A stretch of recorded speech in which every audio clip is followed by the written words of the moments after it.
Hello everyone, thanks for joining me for this new video. It's nice to be with you again. In this video, we'll have a look at the latest feature released in the last Structeezy update. So let's start with the plugin dashboard. When you update, you will see two new settings in the general tab. One will be active by default, the other one will be disabled by default. The first one is a patch. Maybe the first way to see why this patch is useful is to simply deactivate it. The patch is modifying Bricks JavaScript source file for the editor. If you deactivate it, you restore the files, the Bricks files, to their original state. So you can activate and patch the file, deactivate and restore the original file. So everything is disabled. Let's go to Bricks editor and let's open Structeezy. And in this new version, we can see that we have a new SVG tab with a lot of SVG elements. So to make things visible, let's add a container, make it full height, centered. So now I have a full screen div centering its content, and let's try to add one of the example, and the first one, the Bricks logo. We can see that a structure was injected in our structure tree, but nothing is visible on the screen. But if we have a look, there are actually elements. And why nothing is visible? This is because Bricks in the editor on the canvas is not rendering any user-defined attributes or custom attributes on the element. So let's save our structure, go back to our plugin dashboard and apply the patch. And with the patch applied, I'm going back to my editor and I will simply refresh the page. And now a Bricks logo becomes visible. And this Bricks logo is actually an SVG that was built using Structeezy and the new SVG tab of the Structeezy panel that allows you to build SVGs directly inside of your structure tree. So of course, we will have a look at the way it works, but just before that, maybe you probably noticed that there is an outline around the Bricks text, and there is a small outline also around each of the squares of the Bricks logo. And this is because by default, when you insert, let's get rid of that, and let's insert a simple div. Bricks, when inserting an empty element, a container like this one, adds an outline so that the user can see that there is something. Of course, you can see that there is a div from your structure tree, but on the canvas, when there's nothing inside, there's nothing visible. So Bricks add this outline. And when we create our SVG, when we insert our SVG, the SVG is made from Bricks elements, and some of these elements are empty. The rectangles are empty. The path element used to create the text is empty. For Bricks, it's empty. It's an empty element. There are no children. So Bricks adds this outline. So depending on your personal preference, you may like it or you may not. If your design becomes a bit complex, it can be disturbing on the screen, and that's the reason why. So let's save again the page. We have this second option. It is disabled by default. So by default, you keep the default Bricks behavior that adds this outline. But if you activate the settings, you will disable the outline around empty elements. So now if I refresh my page, we can see that there's no outline and the SVG logo looks like it should be. So this is my personal preference. This is why I designed this setting, but it's up to you to activate or deactivate it. If you really want to take advantage of Structeezy to build SVG, and especially SVG patterns or symbols or sprites, you will soon find all of these outlines disturbing. But of course, as I did disable it, now if I insert a simple div, it will not be visible on the screen. Anyway, even if you don't see the empty div, it's always visible and usable from the structure tree.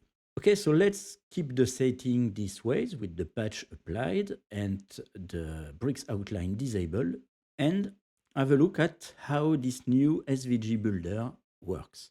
Because what's really interesting is that it allows you to build visually in some way, because you use Bricks Visual Editor, inline SVG directly inside of your document structure. Just to show you, let's call back our Bricks logo for the example, save, and have a look at the front end. Okay, it's the sample page. Let's refresh it. Here is our Bricks logo, and let's inspect. And we can see that we really have, maybe I can enlarge it a little, okay. We really have an actual SVG structure that was created directly inside our document. We have our SVG container, we have path, we have a group, and inside of this group, we have shapes. Okay, so how does it work? So let's get rid of our SVG, and let's see how to build something. So on the SVG tab, you have a few categories. You have base category, that's where you will find the SVG container, as well as elements like grouping element, description element, the definitions, the use element, the symbol element, etc. If you are not familiar with SVG, it's not a problem. Of course, this video won't be a deep dive into SVG. I will create other video, more details to see how to use it. And of course, I will also populate the Structeezy documentation site to help you with creating SVGs. So anyway, any SVG starts with an SVG container. So let's add one. Make sure it's inside of our div. I will, so that it's visible, give it a width of 1000, a height of 1000, and a view box of 500 by 500. Okay, you see that when inserting the SVG, all of these attributes were already created for me by Structeezy. And basically what this does is that on my page, this SVG will occupy a space of 1000 by 1000 in the user unit system. Basically, that's pixels. And with my view box, I have created a system of coordinates starting at 0, 0, that's the top left corner, and going to 500, 500.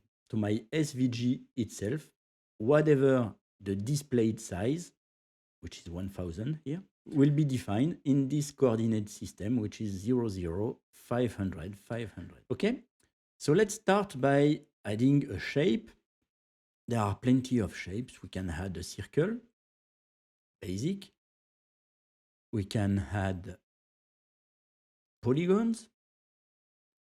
Okay, but I will use the most complex one, which is a path. And my path is defined with several attributes: a D attribute, which defines the path, a fill, and a stroke. So let's change my stroke and make it white. I won't care about color scheme responsiveness of the colors today. I'll keep it on dark, so white, it's okay. My fill will be red. Perfect. So you see what happens on unclosed path. The path with the stroke is here, and the fill, the path is not closed, so it automatically tries to close the path with a straight line. Okay, so to define the shape of my path, I will use this D attribute. I won't zoom too much here as I typed, because this way you can see what happens. Once again, it's not a course about SVGs, but you will see SVGs can seem intimidating. You see there are plenty of numbers and letters. Many people have difficulties to understand what it's like. You will see that it's not that difficult when you really dig into it and try to understand what happens. So let's create a basic shape. And actually, those letters and numbers are commands and coordinates that are given to our browser to draw our SVG. So the first one I will use is an M, which means move. Move the pen to coordinates 50, 150. Okay, nothing is visible yet, but you can see that something has moved on my screen. Now I will use a space and give another command, which is an A, and an A will allow me to draw an arc. And my arc will have two radius, 20, 20. I use the same number because I want a circular arc. So both radius are the same. I will give it three flags. Once again, I won't go into the details, 0, 0, 1. But those flags, when you create an arc, there are several ways to go from one point to the other. And those flags are telling the SVG how to go there. We will, in a minute, see what it's like. And then I will enter my ending coordinates, and I want to go somewhere between the center. So as you remember, my coordinate is 500.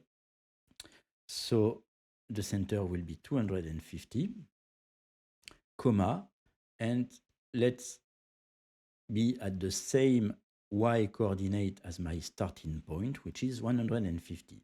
And you can see that this drew a circular arc. Coming back to those flags, just to show you what happens, from this point to this point, there are two ways. This is one way to go. This is the other way to go. So the third flag here allows me to switch one side or the other side. Very simple. Okay, so let's draw a second arc. I will be maybe a bit faster this time. And my ending point will be 450, 150. Perfect. So we have drawn two arcs. Now we will use a Bezier curve. There are two kinds of Bezier curve you can draw in a path. A quadratic one and a cubic one. The cubic one being the most complex. We will use a quadratic one with a Q. And then I will define a control point and an ending point. My ending point will be at the bottom center of my SVG.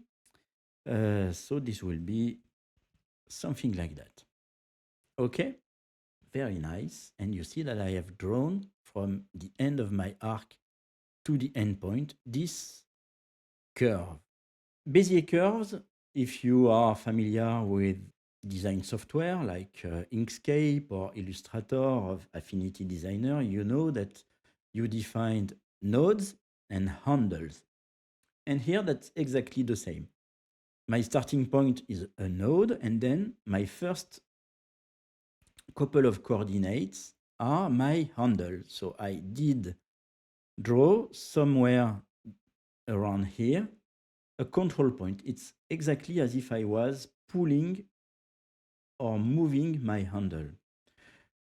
Just to show you, I can modify my curve. So let's imagine I will pull my handle to the bottom. This should modify my shape like this. And let's try. If I move it to the bottom, okay, it's growing. And if I reduce it, it reduces the curvature of my shape, okay? So that's exactly, I'm just giving coordinates, but that's exactly as if I was moving a handle on my Bezier curve in a vector drawing software. Okay, so let's finish our curve with another curve. It will be the symmetric one.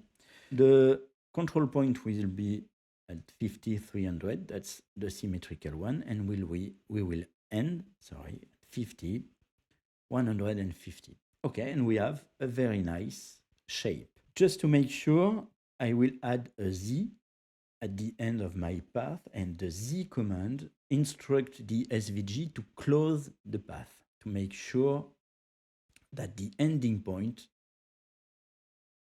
is melted, joined to the starting point. Okay, and so this way we have created an SVG shape, an SVG path in bricks. As we are using attributes and we are in bricks, one of the very interesting things is that we can use the features of bricks. And here I did draw by typing a value for my path, but you see that I can use dynamic data. So I could, if I want, have a custom post type with custom fields and populate my SVG data, my SVG path, but also the field value or any other value. You will see that we can create many with dynamic data. A basic one would be, for example, let's simply add a text. Okay, so you see that I have a text in the middle. I won't style it, but just to show you, let's take my text, go to the content, and then use dynamic data, and I will use my post title. And now my SVG uses my post title as the content for this text. Okay, let's get rid of it. And in SVG, it's nice to draw shapes, of course, but there are very interesting features in SVG. And one of these features is SVG filters. So imagine I want to add a filter to my shape. To make things properly, I will add a def container, a definitions, and inside of my definitions, I will add a filter.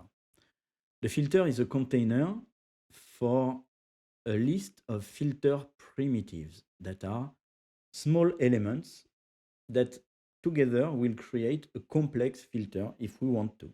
When I did insert my filter, Structeezy automatically created a unique ID for my filter. I will copy it. I copy my element ID and I will go back to my path and I will add an attribute telling that I want to filter my path, and the value will be, that's the way you link elements to SVG filters or SVG gradients or SVG clip path or anything. I will use URL, parenthesis, and paste my ID. Okay, so nothing is visible for now. That's normal because my filter is empty. So maybe let's start by adding a lighting effect. I want to add, so I will expand my panel, and I want to add a diffuse lighting filter. By default, I will take my source graphic as the input. That's the way primitives for SVG filters work.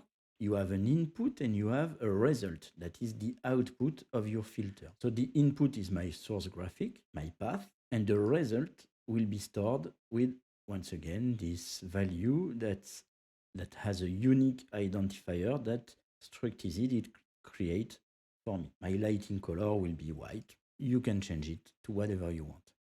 So maybe to make things visible, so you don't just see an empty screen, I will add another primitive that is an FE. All SVG filters name start by FE, an FE composite. And you can see that my shape is back. So what is a composite? It takes two inputs, in one and in two. In one by default is my source graphic. This is why we see the shape. And the second one, by default, there's a dummy value. I will give it, it did not copy it, I think, the name of the result from my lighting. And a composite filter is very similar to the blend mode you can find in graphic software. So you know when you have a background blend mode, for example, that lightens or darkens or in some way merges the pixels from two images. That's what this composite filter will do. So we will come back to our lighting a bit later, and just we will modify the mode because we don't want a multiply to apply a lighting. We want a bit more complex one, so we want an operator, and this will be arithmetic.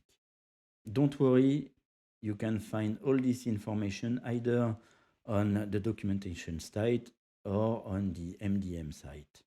And I will add a few parameters that are not here by default. My K1, there are 4 K values, K1, K2.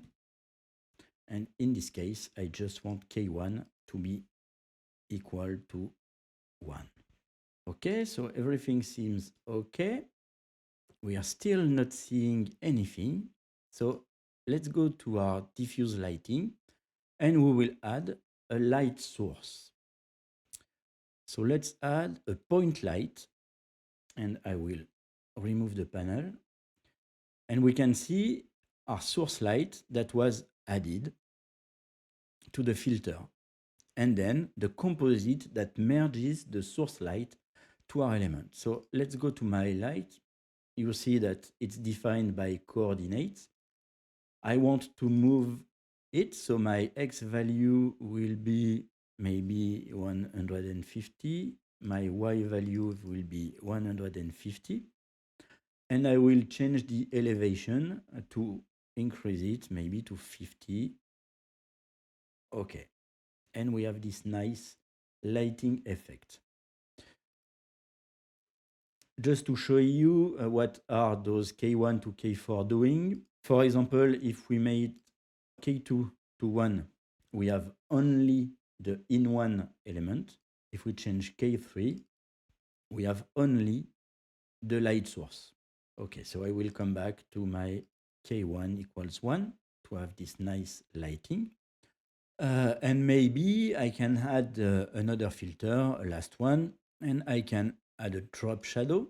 And you can see that when I added my drop shadow, the lighting is not visible anymore. That's because filters are incremental in SVG. So my drop shadow takes the source graphic as an input and then overrides my lighting. So I don't want the source graphic, but I want the output of my composite. I want my result to be the input of my drop shadow.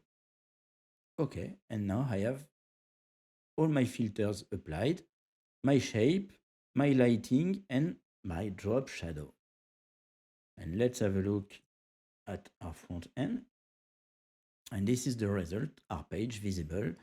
And if we check our DevTools, we will find our full SVG structure with the container, the path, the definitions with the filter, and all of the filter primitives that are there. And this is a completely valid inline SVG. You could, if you want, copy the element and paste it in a file with the SVG extension, and you could use it as an SVG file. Okay, enough with SVG. Let's get rid of this one. Maybe just something in the meantime. In the previous versions of Structeezy, if you did copy some text to your clipboard, after pasting a structure, the text did disappear from the clipboard and you got the structure definitions. From version 1, that's not the case anymore. Before injecting a structure, whatever was in your clipboard is saved in memory and then it's restored. So if I paste, I find my text as it was before I pasted my rectangle. Okay, just a small quality of life improvement. Let's have a look at other interesting things in this new version. And this is in the Patterns tab. There is this new scroll-driven category. A few months ago, beginning of summer, was first released in Chrome. Chrome was first. The new CSS scroll-driven animations API, which is really interesting. I won't go into the technical details, but this is a way for web designers to create scroll-dependent animations with very good performance because it doesn't use any additional JavaScript. The only thing you add to your page is a few CSS, and the browser handles the job. Of course, that's JavaScript, but that's JavaScript behind the scenes. And the most interesting part is that it's not on your main JavaScript thread. So for performance reasons, that's very, very interesting. So I did include 5. There's a new one in the very last version, 1.1. 5 structures that demonstrates the use of these scroll-driven animations. So the first one is quite a simple one. Let's have a look. And this is a reading progress indicator. So nothing is visible, but if I start scrolling my page, you can see that there is this indicator at the top that appears. And this is pure CSS. If you are curious, you can select the progress element. And by the way, the dummy text that was added is only there to have something to scroll, but you can get rid of it. You only need the progress element. And if you go and check the custom CSS, you will have, and you see that's all there. No JavaScript, only CSS needed to have this reading progress indicator animation. Okay, so this one is a nice one, a simple one. And this is linked to the page scroll. Okay, while the whole document scroll, it starts at the top and it ends, the animation ends when we reach the bottom. Of course, there are other types of scroll animations. So let's look at the others. Okay, this one is also a page scroll one. It's a fancy gallery. So let's have a look at it. Okay, time for loading all of the images. So this is an image gallery, and the central column scrolls with the page when the two side columns scroll the opposite way. So you see that when I scroll, we have this opposite scrolling effect. Once again, no JavaScript involved, no JavaScript sent to your visitor. It's only CSS. Let's get rid of it and have a look at another one. This one is an interesting one. So this is what happens. We have a full page hero section with a title just dummy content. Of course, you can do whatever you want. But when you start scrolling, this full page hero section turns into a header and stops at the top. Once again, pure CSS, no JavaScript involved. Let's have a look at the next one. So here, everything happens in this SVG reveal image class. You can reuse it, of course. You can tweak it as you want. You can go and have a look into the class custom CSS. And what this does is that it tracks the image during the viewport and reveals the image when it enters the viewport. Okay, so it's using both an opacity fade in and a circular clip mask to reveal the image. Once again, no JavaScript involved, and this time this is not linked to the whole page scroll. This is linked to the element and its position relative to its scroll parent. And the last one, which reminds us of the time where we were younger and the first versions of iTunes, is this cover flow. And on this one, it's an horizontal scroll, and you have this nice cover flow effect. Once again, using the CSS scroll-driven animations API, no JavaScript involved.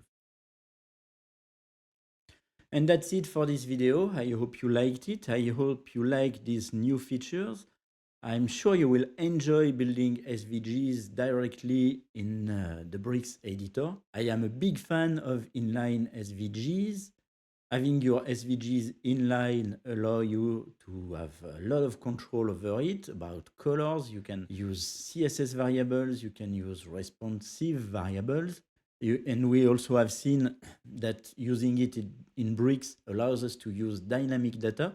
So give it a try. Tell me what you think. Tell me if there are additional elements either on the SVG side or on the scroll-driven side or anything else you would like to see in the structures library. If you are interested in SVG, stay tuned because I will create specific videos to go more in details about how to create SVGs. I wish you nice website builds and I'll see you in the next video.